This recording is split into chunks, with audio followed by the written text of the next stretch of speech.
Alex the Great.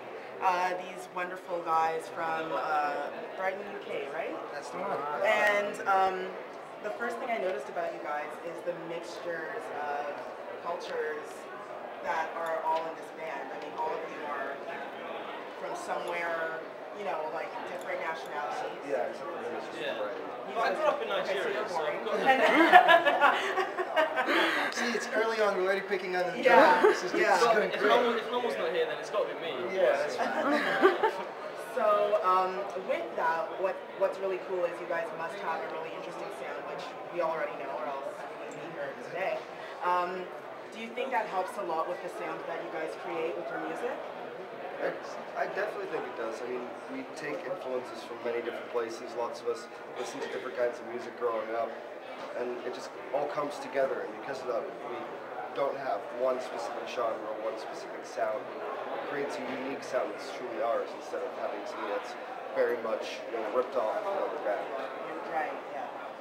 And because all of you met in high school, just wondering how you all came to say, yeah, let's all just make music together. How did that come about? It took some time, actually.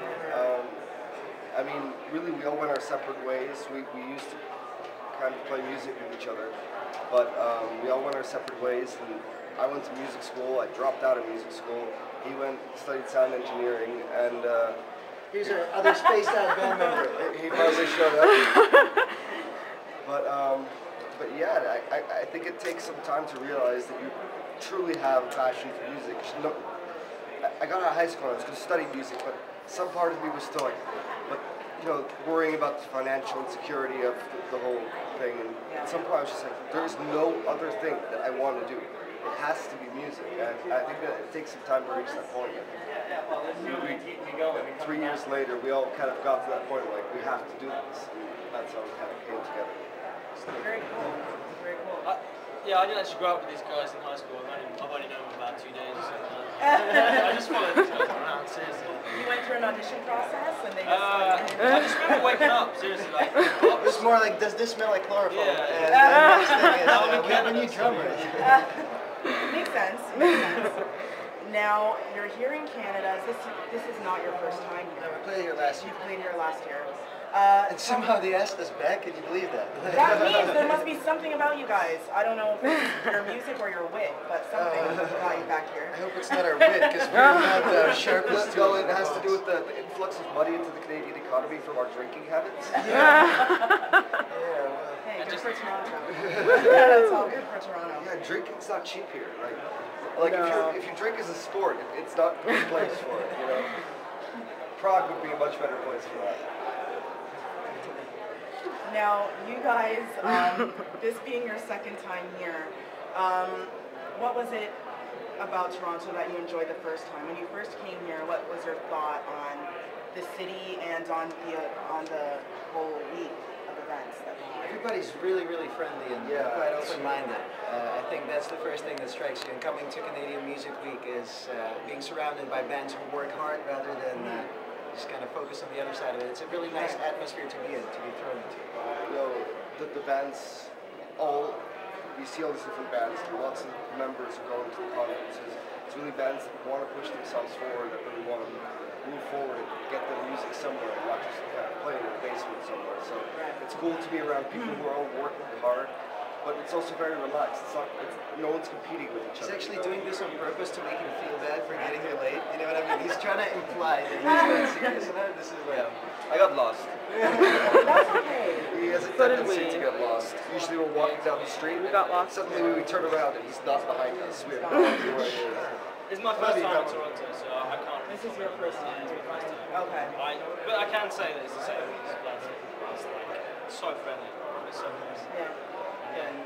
Last year, the Painted Lady, the bar in Ossington where we played, the people who worked there really made us feel at home. And I mean, we just spent every night after our show hanging out there. And they Too much, you know, we actually undressed there, which is never a good thing unless you're actually at home. I was actually, it was really warm in the bar, and I told him it was really warm, and he told me, well, just take your shirt off. I thought that it was very normal thing to do when you're warming. So I just took off my shirt. And they all kind of like, you know, Yeah. tried to get out of the way, Yeah. but they started throwing shots her way. And so they kind of turned around and grabbed the shots, and they were like, oh yeah, hello, you know what I mean? They also had a burlesque dancer dancing on the bar, Oh no. and her name was Honey, Oh wow. and he was wasted. All he wanted from her was a kiss. You know, he wanted a kiss on the cheek. In the cheek. But you know, the Honey wouldn't give him a kiss on Yeah, the cheek. He was really topless sad. Colombian asking for a chicken. This is, you see, and they asked us back, so it's definitely not our way. Okay. So, okay. All right. Yeah, that's good if it works, right? They actually liked us. Yeah. Yeah. We're very friendly people. So. No, I can tell. I can tell you guys are very funny. You guys must have a good time on the road. It's been fun. Yeah. There's lots of Drives chances. him nuts. Tell me a bit about your recording process, because I know that you guys tend to work with artists that aren't per se well known or very independent. And from what I understand, you guys even produced your last album on your own. Well, the member who actually The member. produced the album, He's a bit jet lagged. He's taking a nap. Yeah, that's okay.